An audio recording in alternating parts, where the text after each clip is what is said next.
আসুন বন্ধুরা, আপনাদের সবাইকে জানাই স্বাগত। আজকে চলে এসেছি উড়িষ্যা বেরহামপুর। এটি একটি উড়িষ্যার এই জেলা শহর। এখন সকাল 5টা।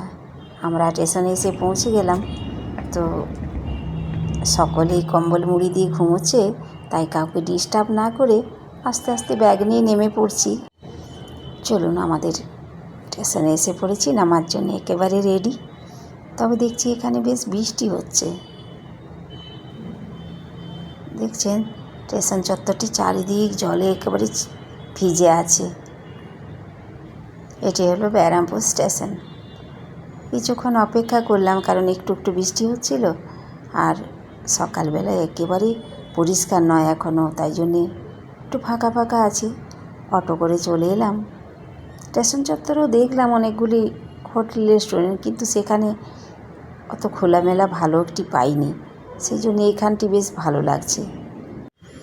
তাই ভেতরে একটু রুমগুলো দেখে নিই ঠিকঠাক আছে কি না। তবে বেশ ভালো ব্যালকনি আছে। বাইরেটি দেখছেন এখনও পরিষ্কার সকাল নয়, যার জন্যে এখনও বাইরেটি দেখালাম আপনাদের।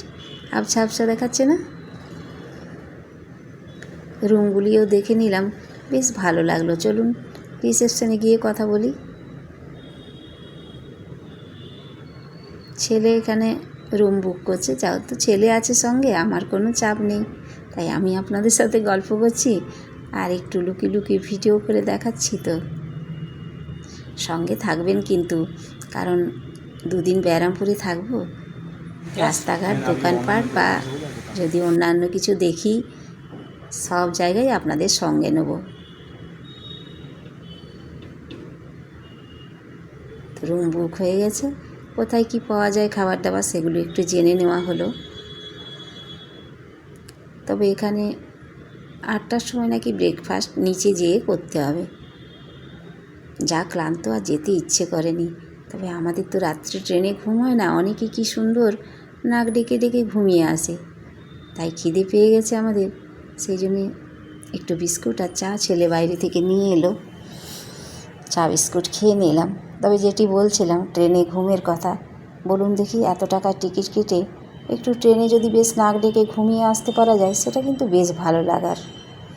সবাই তো তাই ডাকে, সেই নাক ডাকাটা কিন্তু আমি শুনে শুনে আসি। আমার ঘুমেই হয় না, সে তো আমারই দোষ। সে আর করার কি আছে, যাদের নাক ডেকে ঘুম হয় তারাই ভালো।